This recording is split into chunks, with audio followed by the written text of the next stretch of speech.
Pueden tomar asiento, amados, aleluya. Bueno es Dios, qué verdad tan grande.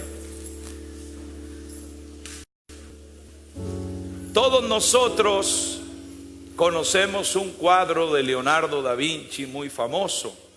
No sé si por ahí Misael lo encuentra, el cuadro de la Santa Cena. Si estás conectado al internet lo puedes poner allí.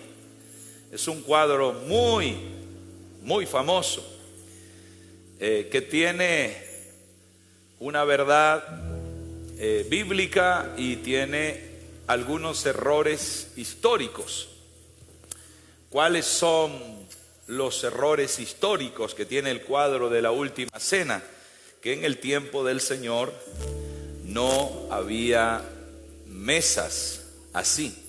No se comía en mesas de esa manera, ni había sillas. Se comía en una especie de plataforma de madera muy baja, que estaba a una altura de casi 30 centímetros del suelo, y en almohadones o alfombras, según el poder adquisitivo de la familia, la gente se sentaba prácticamente de costado.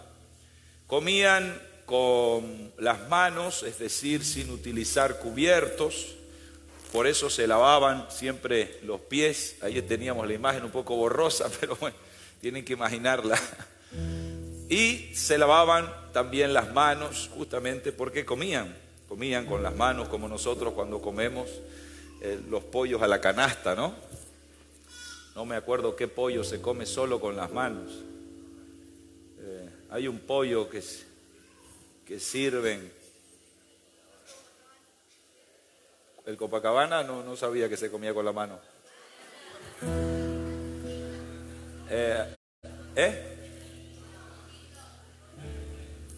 No, KFC, también los Valdes Chuy de Marcos. Eso se come con la mano, ¿no? Pero también hay otro que tiene unas papas grandes así. Chester, hablaste de la competencia. Los Chester, eso no te dan cubierto y tienes que comer ahí con las manos. Por eso hay ahí un sanitizador, un alcohol, porque uno se higieniza y come con las manos. Imagínense, hermanos, el ser humano tiene que tomar decisiones en la vida. Cuando nosotros vamos a un patio de comida, tenemos que elegir, ¿no? Y a veces es difícil cuando la familia es grande, porque no podemos nosotros ponernos de acuerdo. ¿Qué vamos a comer? El drama de todos los domingos cuando salimos de la iglesia. ¿Qué vamos a comer? Entonces los padres van a la típica, ¿no? Picante, ¿verdad? No sé, charquecán. No, dicen los muchachos, yo quiero pollo, yo quiero hamburguesa, yo quiero. Y empieza la complicación y entonces va uno a un lugar, el otro al otro lugar, el otro al otro lugar. Cada uno pide de lo que escoge, de lo que le gusta. Pero también hay decisiones mucho más grandes que escoger la comida, hermanos. Nosotros tenemos que en algún momento de la vida escoger la carrera y sabemos que esa es una decisión muy importante. Algunos se estresan tanto que se ponen alterados, se les desordena el estómago, pierden el sueño, tienen ataques de migraña, dolores de cabeza, porque la presión de tener que elegir una carrera, y a veces no está claro el panorama. ¿Y qué tal de la decisión de escoger esposo, esposa? Esa es otra, ¿no? Bueno, si uno es muy feo, a la primera que aparezca ya no tiene problema. Pero cuando hay varias posibilidades, y entonces uno dice, ¿qué hago? ¿Con cuál voy a casarme? Son decisiones muy importantes. Amados, Jesús pasó por una gran presión porque estaba en juego no una carrera profesional universitaria, no un plato de comida, no un matrimonio de 50 o 60 años. Estaba en juego la salvación de los hombres del mundo entero. El plan de Dios era que Jesús no trabajara solo, porque Dios no quiere que nadie trabaje solo. Alguien diga amén. Dígale, no es bueno, al de al lado, dígale, no es bueno que trabajemos solos. Dios quiere que trabajemos en equipo. Entonces el plan de Dios era que Jesús escogiera a 12 hombres. Así como el Padre había trabajado en la antigüedad con los 12 hijos de Jacob, las 12 tribus de Israel. Esos 12 hijos formaron las 12 tribus de Israel, y Dios trabajó con esas 12 tribus todo el Antiguo Testamento. En algún momento incluso se dividieron y algunos se fueron al norte con un tal Jeroboam, y otro grupo quedó, el menor, al sur con Roboam. Los que se fueron con Jeroboam se llamaron Israel, y los que se quedaron con Roboam, el hijo de Salomón, se llamaron Judá. Pero Dios siempre vio a su pueblo como uno solo, como Israel. Y ahora Jesús había recibido instrucciones divinas del Padre, porque el Hijo hace todo lo que el Padre Celestial le ordena. Y le dijo, tienes que escoger a 12 hombres de entre todos tus discípulos. Él no tenía 12 discípulos, él tenía 70, luego tuvo 120, pero apóstoles solo tuvo 12.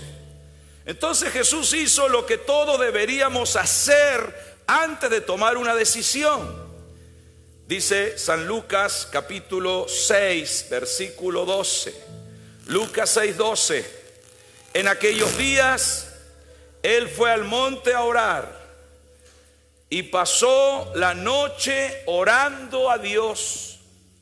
No oró media hora, no oró una hora, no oró 2 horas, no oró 4 horas, no. Él oró toda la noche, probablemente oró 12 horas. 1 hora por cada hombre que iba a escoger, desde las 6 de la tarde hasta las 6 de la mañana.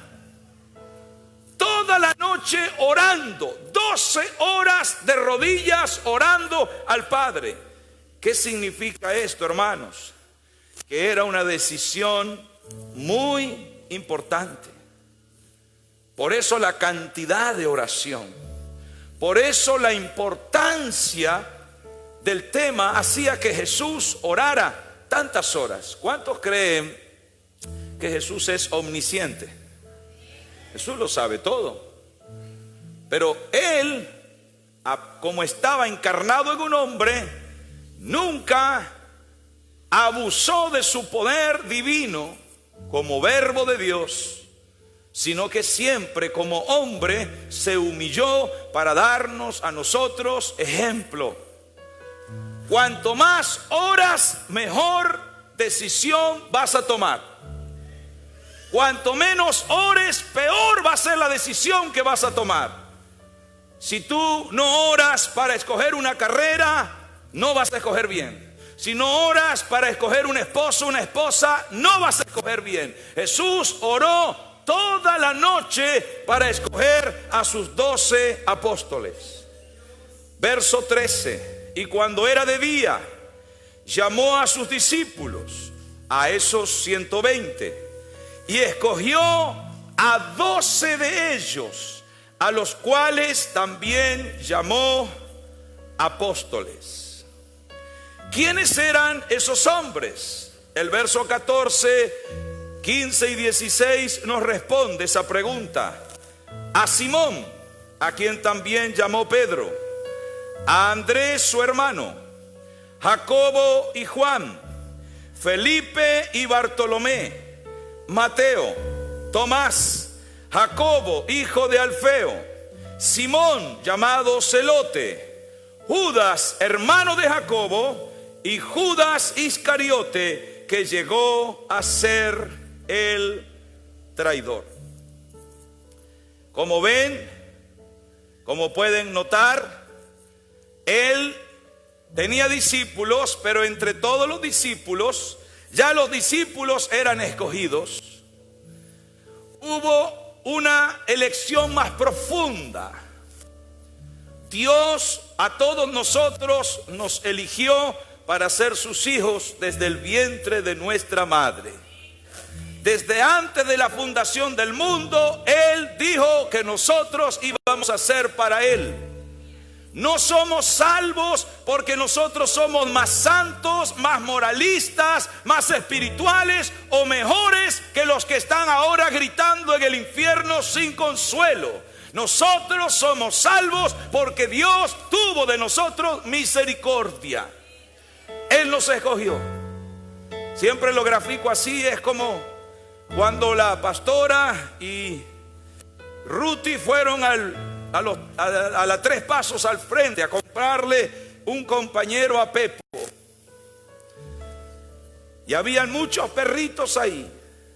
No hubo un concurso, no hubo un casting, dar la nota.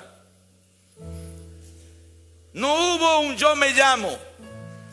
Solo fue la gracia y la misericordia, la voluntad de ellas dos que lo escogieron a Terry. Así Dios te escogió a ti. No porque seas mejor que los demás, simplemente porque Él decidió amarte. Y Él dijo, tus pies no van a caminar en el infierno, tus pies van a caminar en calles de oro y en mar de cristal. ¡Alabado sea Dios! Pero hay una segunda elección, un segundo llamado dentro de este grupo de discípulos. Todos los creyentes somos ahora los discípulos. Diga, yo soy discípulo del Señor. Muy bien, pero no todos los discípulos son pastores. Esto es similar. Es como que de entre toda la iglesia el Señor dice, voy a escoger al pastor de alabanza, voy a escoger a la pastora de mujeres, voy a escoger al pastor de hombres, voy a escoger al pastor de evangelismo, etcétera, etcétera, etcétera. El Señor ora toda la noche para escoger de entre los 120 discípulos 12 hombres, a los cuales Él les llamó. Él les llamó. No es que ellos se llamaron. Diga conmigo, los verdaderos apóstoles no se autollaman. Cristo les llama apóstoles. Si una persona dice yo soy apóstol, lo que es un sinvergüenza. Es Cristo el que llama apóstoles. Cristo llamó apóstoles a esos 12. En el griego apostelos, que quiere decir enviados. ¿Qué quiere decir apóstol? Enviado. Porque a esos 12 Él los iba a enviar. Primero a ellos, después también iba a enviar a sus discípulos. Pero ellos son los enviados, los embajadores, los representantes. Son seres humanos igual que cualquiera. Diga conmigo, todos somos seres humanos. Nunca idealice, nunca canonice, nunca idolatre a un hombre o a una mujer, nunca. El único que merece ser adorado no es el pastor fulanito ni el pastor sultanito. El único que merece ser adorado es Jesucristo, el Rey de Reyes y Señor de los Señores. ¡Aleluya! Y entonces encontramos los nombres de los 12 escogidos por Cristo. Miren la lista, tomen nota si lo desean. Primero, y es interesante que aparezca primero Simón. Simón, cuyo sobrenombre luego sería Pedro o Cefas, que quiere decir roca o piedra. Él, sabemos el nombre de su papá, no sabemos el nombre de su mamá. Su papá se llamaba Jonás. Él vivía en Betsaida y luego vivió en Capernaum. Él era un pescador, se dedicaba a la pesca. Él escribió en la Biblia Primera y Segunda de Pedro.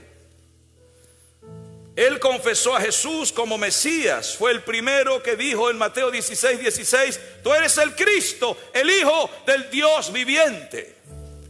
Y Jesús lo premió con un elogio espiritual: bienaventurado, doblemente feliz eres, Simón, hijo de Jonás, porque no te lo reveló carne ni sangre, no te lo enseñaron en ningún instituto bíblico, sino mi Padre que está en los cielos.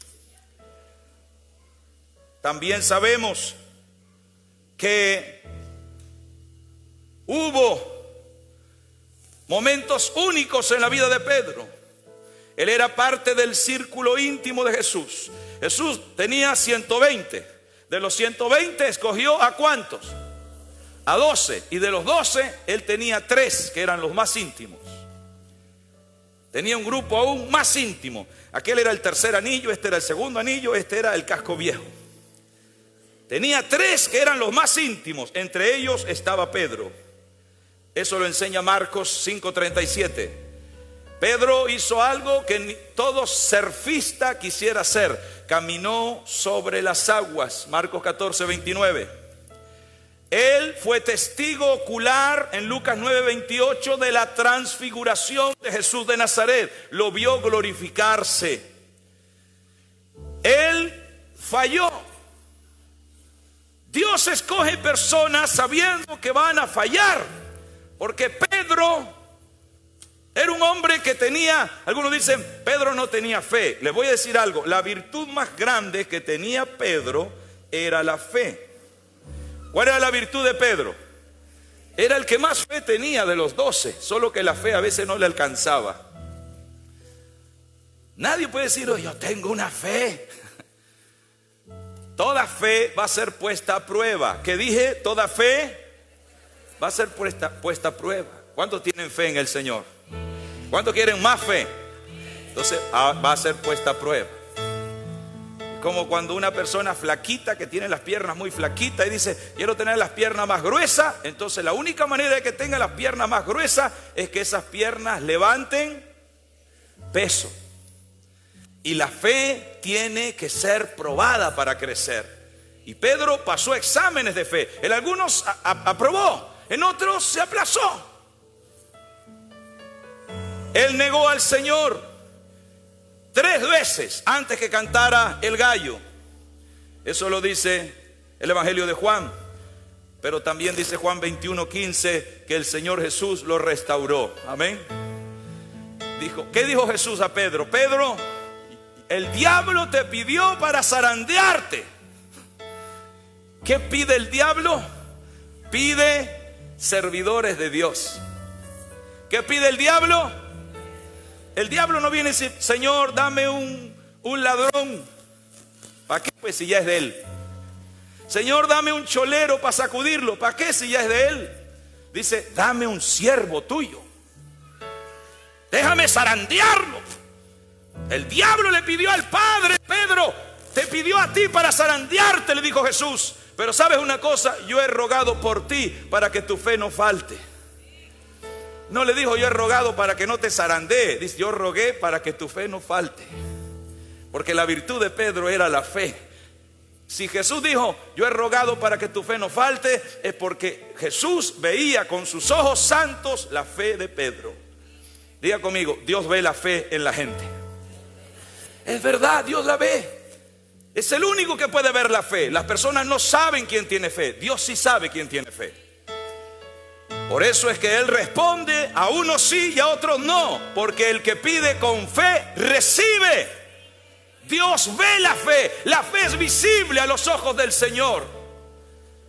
Y la Escritura dice también que entonces Pedro, en Hechos 2:14 al 40, es el predicador del Pentecostés. Y 5,000 personas se entregan al Señor en esa gran prédica. La primera vez que se convierten 5,000 de una sola vez. Ni Jesús había convertido a 5,000. Pedro lo hizo. Alguien diga gloria a Dios. Jesús dijo: el que cree en mí, mayores obras que yo hará. Qué lindo es Dios. Ese es el primer apóstol en ser nombrado. El segundo, Andrés. Andrés significa hombría o valentía. Andro viene del griego, igual que antro, que quiere decir macho. El que se llame Andrés no puede ser gay, porque Andrés significa hombre, valiente, macho. Era el hermano de Pedro. Su papá entonces, ¿quién era? Jonás, pero no el de la ballena, este es otro, También vivía primero en Betsaida, luego vivió en Capernaum, también era pescador. Es más, Andrés fue el que primero fue discípulo de Juan Bautista, eso dice Juan 1:40. Andrés, antes de ser discípulo de Jesús, fue discípulo de Juan Bautista. Era como el más experimentado de todos los apóstoles. O sea, él espiritualmente tenía más experiencia. Había sido apóstol de Juan Bautista, discípulo de Juan Bautista. Y entonces un día él va a buscar a Simón y se lo trae ¿a quién? ¿A quién? A Jesús. Juan 1:40. Fue él el que trajo a Pedro delante de Jesús. Le habló a Jesús sobre el muchachito también con los panes y los peces. Juan 6:8. Fue Andrés, ¿se acuerdan? Cuando todos tenían hambre. Y entonces, ¿de dónde vamos a sacar para comer para todos estos? Y Andrés dice: Señor, aquí hay un chico, aquí hay un belatacú que se perdió del cabildo y tiene 5 panes y 2 peces. Fue Andrés. Andrés fue el que le presentó a Jesús ese muchachito. Con Felipe le dijo a Jesús que unos griegos lo buscaban. Juan 12:20. Fue uno de los 4 en oír la enseñanza de Jesús sobre lo que iba a pasar pronto. Allá en Mateo 13:3. Quiere decir que Andrés tenía mucha influencia con Jesús. Tremenda influencia con Jesús. Era alguien realmente muy allegado al Señor y tenía mucho apego con Él. Ese fue Andrés. Veamos el tercero. Jacobo el mayor. Tremendo, ¿no? También es conocido como Santiago el mayor. Jacobo es en hebreo, Santiago es en griego. Jacobo el mayor. A él le decían Boanerges. ¿Qué quiere decir Boanerges? Hijo del trueno. Su hermano de él era Juan, el discípulo amado, Juan. Jacobo era hermano ¿de quién? De Juan. ¿Quiénes eran los 3 más cercanos a Jesús? Pedro, Jacobo y Juan. Este es la crema de los 12. Jacobo el mayor, igual que Juan, se los conocía como Boanerges, que quiere decir hijo del trueno. Su papá se llamaba Zebedeo y su mamá se llamaba Salomé. También eran de Betsaida y de Capernaum, eran de la misma zona, o sea, eran campesinos. Pedro, Andrés, Jacobo y Juan, los 4 eran campesinos, no eran de Jerusalén, no eran de la ciudad, no eran del Urubó, no eran de Urbarí, eran del campo. Porque para Dios todos los hombres son iguales. Dios no mira a las personas por el vehículo que manejan, ni por el apellido que tienen, ni por el color de su piel. Dios mira el corazón. Y la escritura dice que también Jacobo, igual que Juan, su hermano, eran pescadores. También nos enseña la palabra de Dios que Jacobo el mayor quiso que cayera fuego del cielo sobre los samaritanos en Lucas 9:54. Querían pasar, Jesús quería pasar entre los samaritanos y los samaritanos no lo dejaron pasar. Diga conmigo, no lo dejaron pasar.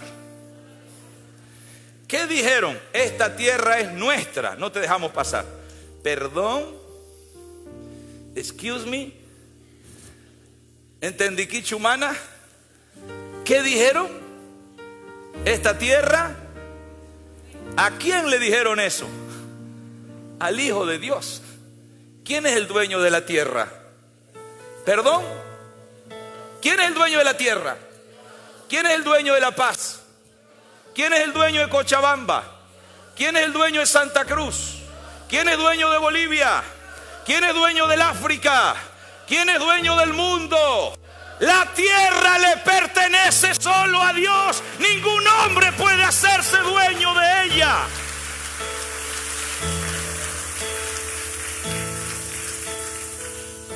Muchos decimos a veces, mi tierra. ¿Cuál tierra si ni la que tienes en las orejas es tuya?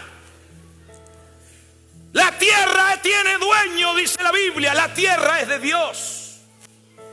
Y hasta tú eres parte de la tierra. Y Dios es tu Señor y tu dueño. Jacobo el mayor se enojó con los samaritanos porque no dejaron pasar a Jesús. Y vino con Juan su hermano y le dijeron, Señor, ¿quieres que pidamos que caiga fuego del cielo y los queme a todos estos? Mire, eran pirómanos espirituales de la chiquitanía, incendiarios. Querían que cayera fuego del cielo y que quemara a los samaritanos. Y Jesús los mira y le dice, ustedes no saben de qué espíritu son. Yo no vine al mundo ahora a traer fuego, vine ahora a traer salvación. Más adelante voy a venir a traer fuego, pero ahora vine a traer salvación. Amén. ¿Para qué estamos nosotros en esta tierra? ¿Para traer odio o para traer amor? ¿Perdón? ¿Para qué está usted en esta tierra? ¿Para qué lo puso Dios en este mundo? ¿Para qué lo redimió con su sangre preciosa? ¿Para qué anotó su nombre en el libro de la vida? ¿Para que predique el evangelio o para que hable de odio y de rencor? Cuando volvamos con el Señor en caballos blancos, ay, pastor, me dijo una hermana, yo no sé montar caballo, ni burro sé montar. No se preocupe, el Señor le va a enseñar. Pero cuando volvamos después de la gran tribulación, todos vendremos, dice la Biblia, en caballos blancos con Cristo. Y ahí vendremos a traer juicio a la tierra. Pero ahora no estamos aquí para traer juicio, estamos aquí para predicar el amor de Dios, las buenas nuevas de salvación. Dios ama a todos los hombres y los llama al arrepentimiento, la salvación y la vida eterna. Alabado sea Dios. Jacobo el mayor fue a pescar luego de la resurrección, Juan 21:2. Y dice Hechos 12:2. ¿Están acá conmigo? Hechos 12:2 dice que él fue el primer apóstol en morir. Eso dice Hechos 12:2. Fue el primer apóstol en morir. Dio su vida por el Señor. El hermano de Juan, Jacobo el mayor, dio su vida por el Señor. Fue el primero que murió por causa del Señor. Apóstol número ¿cuánto? 4. Juan, el discípulo amado, hermano de Jacobo el mayor, hijo de Zebedeo y Salomé, nacido en Betsaida, criado en Capernaum, vivió un tiempo en Jerusalén, pescador. Él escribió 3 epístolas: primera de Juan, segunda de Juan, tercera de Juan. ¿Y qué otro libro escribió? El Apocalipsis. 4 libros. También Juan era muy ambicioso. Les estoy chismeando cómo eran los apóstoles. Era muy ambicioso. Marcos 10:35 dice que él y su hermano querían sentarse en el cielo, uno a la derecha y otro a la izquierda del Señor. Y la mamá de los dos vino, porque hay mamás que son bien, ¿qué se dice? No voy a decir lo que me dijo. Hay mamás que son bien sobreprotectora de los hijos. Y vino y le dijo a la mamá de Jacobo y de Juan: Señor, sí, dígame, hermanita, Señor, que mis hijos se sienten en el cielo, uno a tu derecha, otro a la izquierda. Y le miró el Señor a la mamá de los apóstoles y le dijo: Señora, ¿usted comió yogur vencido? Yo no soy el que dice quién se sienta a mi derecha y quién se sienta a mi izquierda. Es el Padre el que dice eso. Aleluya, gloria a Dios. ¿Quién es? ¿Quién es? ¿Quién es el que nos da padre y madre en la tierra? Dios. ¿Quién es el que nos da la vida? ¿Quién es el que pone y que quita reyes? ¿Quién es el que pone a las autoridades y también las quita cuando Él quiere? Ni Jesús dijo: yo voy a decir, este se sienta, este otro no es. Es Dios. Alguien diga amén. Ore siempre y diga: Señor, tú eres el Padre. Tú eres el que decide quién muere primero, quién muere después. Tú eres el que decide quién nace sano y quién nace enfermo. Tú eres el que decide el que ve y al que nace ciego. Tú eres el que decide al que lo tiene todo y al que no tiene nada. Tú eres el que decide todo en la tierra. Juan fue testigo de la transfiguración igual que su hermano, con Pedro. Preparó con Pedro la comida de la Pascua, Lucas 22:8. Diga conmigo: sabía cocinar. Juan sabía cocinar, si no, ¿cómo va a preparar la Pascua? Se reclinó junto a Jesús, Juan 13:23, en el pecho de Jesús en la última cena. Era ambicioso, pero era cariñoso con el Señor. ¿Cuántas hermanas quisieran un marido cariñoso? 2. El Señor tenía un apóstol cariñoso. Un apóstol que se recostaba en su pecho. Medio raro, ¿no? Pero qué lindo es eso. Él tenía errores. ¿Cuántos se dan cuenta que todos los apóstoles tenían errores? Tenían errores, pero tenían virtudes. Y Dios nunca los anuló por sus errores. A pesar de sus errores, Dios los escogió y los ayudó a desarrollar sus virtudes. Por eso es que a Juan se le encomendó cuidar a un ser muy especial para Jesús. Cuando Jesús iba a morir en la cruz, estaba Juan, el único que estaba ahí, disfrazado, pero estaba. Había ido ¿cómo se llama? A la Balivián, ¿Dónde es que están los disfraces? A la Balivián, estaba disfrazado de romano. ¿De qué estaría disfrazado? De Capitán América, no sé. Pero no querían que viera que era un apóstol. Y el Señor lo miró de arriba y disfrazado y todo, igual lo reconoció. Muchas veces tú te disfrazas de pecador, te disfrazas de borracho, te disfrazas de mujeriego, te disfrazas de incrédulo. No importa de qué te disfraces, Dios sabe que tú no eres ninguna de esas cosas. Tú eres un hijo del Dios eterno. Tú naciste para Dios. ¡Aleluya! Bendito sea el Señor. Entonces Jesús le encargó a un ser muy especial. ¿A qué ser especial le encargó a Juan? A su mamá, a María. A María le dijo: hijo, he ahí tu madre. Madre, he ahí tu hijo. En otras palabras, cuídame a mi madre, cuídame a María. María tenía 52 años cuando Jesús murió. Era joven. Máximo hubiera tenido 55 porque tuvo a Jesús a los 17. Y 33 más 17 son 50. Entonces es evidente que era, sin embargo, para ese tiempo ya una mujer muy mayor, porque en los tiempos bíblicos una mujer de 50 era como si tuviera 70 ahora. Ahora uno no sabe la edad que tiene una mujer. Algunas parece que fueran de 20 y tienen 80.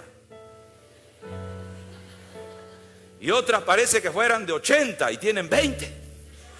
Están echadas a perder, arruinadas. Le falla el motor, el filtro, el radiador, porque tienen un mal mecánico que es el marido. Así que le encarga a María, la madre de Jesús. Juan fue un audaz testigo, Hechos 4:14, y Juan fue exiliado en Patmos, Apocalipsis 1:9. Fue el único que murió de viejo. Vamos a conocer a un apóstol más. Y a los demás los vamos a conocer en el culto de la noche. Jacobo el menor. Jacobo el menor también era hijo de Alfeo y de María, era de Galilea, era vecino de Jesús. Se crió en el mismo pueblo que Jesús. Les voy a dar un dato. ¿Quiénes eran de Galilea igual que Jesús? Jacobo el menor era de Galilea igual que Jesús. Judas, no el Iscariote, sino el otro Judas, el hijo de Tadeo, era de Galilea igual que Jesús. Bartolomé era de Galilea igual que Jesús. Mateo era de Galilea igual que Jesús. Tomás era de Galilea igual que Jesús. Simón el celote, no Pedro, el otro Simón, era de Galilea igual que Jesús. Y el único que era de zona muy buena, de Queiró de Judea, era Judas el Iscariote. Pero los otros todos eran de Galilea. Todos eran campesinos. Jacobo el menor recibió ese nombre porque era el más joven de los 12. Interesante, ¿verdad? Era hijo de Alfeo y de María, Marcos 3:18 y Marcos 15:40. Yo quiero reflexionar con ustedes en esto para prepararnos para la Santa Cena. Hermanos, Jesús lo sabe todo. ¿Amén o no amén? ¿Cuántas mujeres y hombres aquí tienen más de 5 años de casados? ¿Cuántos tienen más de 10 años de casados? ¿Usted se volvería a casar con la misma persona después de haberle conocido 10 años? Este tortolito que está acá atrás tiene unos lentes que no le dejan ver la realidad. Y aquella hermosa damisela que está sentada ahí arriba, que lo mira cada vez que toca el teclado ahí embobada, igual tiene unos lentes que no le dejan ver la realidad. Se llaman los lentes de la ilusión. ¿Cómo es? Ilusión. La ilusión. La ilusión hace que tú veas algo como perfecto. Pero Dios no tiene lentes de ilusión. Dios tiene lentes de revelación. Dios ve todo. Él ve el pasado, el presente y el futuro. Así que a Dios hay dos cosas que no se le pueden dar. No se le pueden dar ideas y no se le pueden dar sorpresas. Dios lo sabe todo. A veces me han dicho algunas hermanas: yo no imaginaba que mi marido era así. Yo le digo: tampoco tu marido imaginaba que tú eras así. Nadie imaginaba que éramos así, pero Dios sabía cómo éramos. Amén. Jesús oró toda la noche y Él oró 1 hora por cada uno de los 12, y Él sabía cómo eran cada uno de ellos. Él sabía que Pedro le iba a negar, o no sabía. Por eso le dijo, Pedro dijo: Señor, yo te voy a ser fiel hasta la muerte. Nunca te voy a abandonar. Nica. Por esta. Y Jesús lo miró. Jesús lo miró y dijo, porque él era así, impetuoso, era así, ¿no? Impetuoso era. Era como de Santa Cruz, era Pedro. Y lo mira y le dice: Pedrito, Pedrito, antes que cante el gallo me vas a negar. No 1, 3 veces me vas a negar. No, nunca. Ahí sí que le pelaste. Ahí sí, primera vez que fallás, Jesús. Increíble, acabas de fallar. Has dicho una profecía que no se va a cumplir. Bueno, está bien. Ya cuando arrestan al Señor, lo van a arrestar, Pedro saca la espada. Yo creo que Pedro dijo: aquí voy a demostrarle al Señor que yo no lo voy a negar. Aquí es mi oportunidad. Y viene Malco, ¿no ves? Entre todos los que venían ahí atrás de Judas, que Judas le va a entregar con un beso, porque la peor traición es la traición con cariño. ¿No ves? Es la peor, ¿no? Es feo cuando viene tu mujer y te dice: ya no te quiero, te dejo, me voy con el que recoge la basura, me voy. Por lo menos te dijo que te dejaba. Pero peor es que te diga, mi amor, ¿cómo estás? Y es mentira, te está engañando. Eso duele el doble, ¿no ves? Eso es como apuñalarte y mover. Eso es como un supositorio atravesado. Eso es una cosa terrible. Terrible es eso. Entonces, Judas traiciona al Señor con un beso. Si yo les confieso, yo tengo... ¿Cuántos reconocen que tienen defectos? Levanten la mano los que tienen defectos. Terrible, ¿no? ¿Verdad? Bien, los felicito que reconocieron. Yo levanto hasta mi pie. Si yo hubiera sido Pedro, yo sacaba la espada. Yo no le cortaba la oreja a Malco, yo le cortaba la cabeza a Judas. Le cortaba la trompa.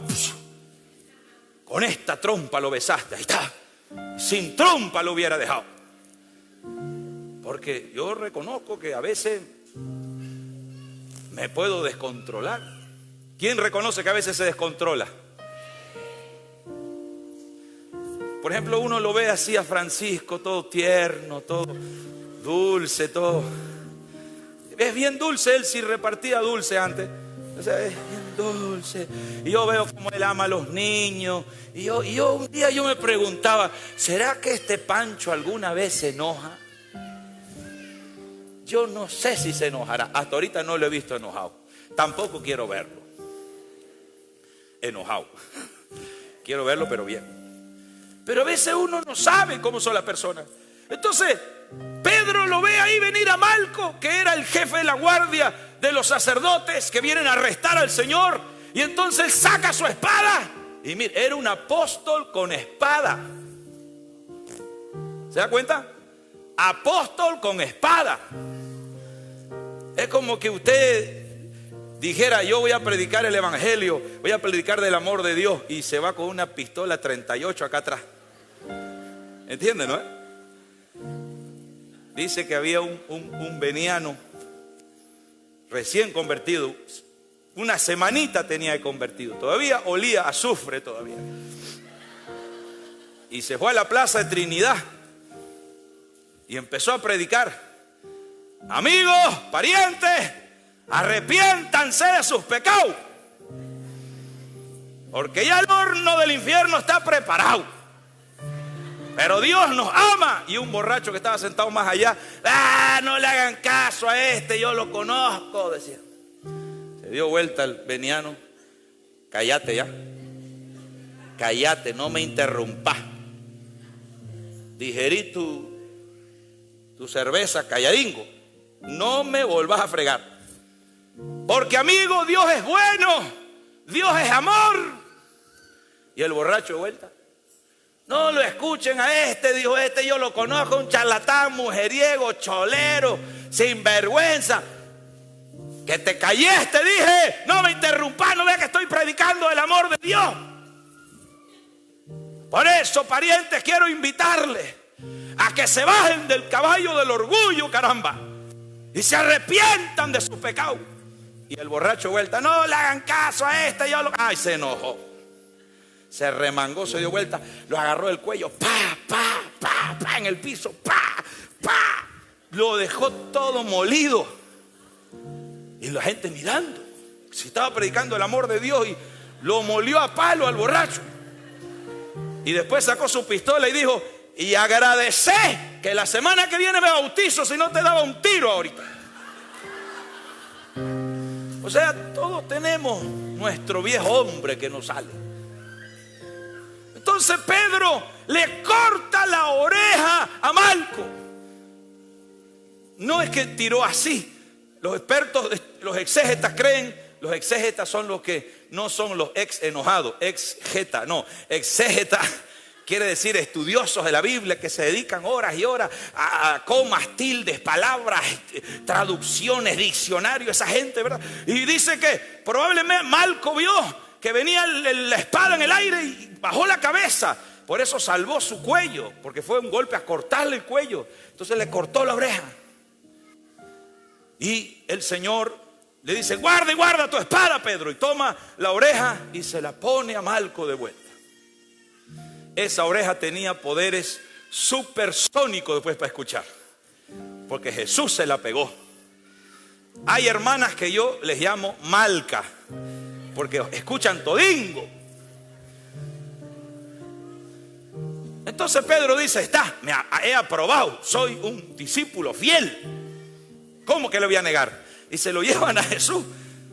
Después de la noche del jueves, se lo llevan a Jesús. Ahí a la medianoche se lo llevan al patio del sumo sacerdote, le hacen un juicio falso. Y Pedro está viendo a ver qué está pasando. Y hay unos hombres calentándose con fuego ahí porque hace frío en la madrugada. Y entonces Pedro viene y una mujer es la que le dice, tú eres uno de los que siguen a Jesús. Y Pedro dice, no, yo no soy. Te equivocaste. Estás equivocada. Has visto mal. Es Photoshop. Y luego la mujer dice, pero si hasta en lo que hablas se te reconoce.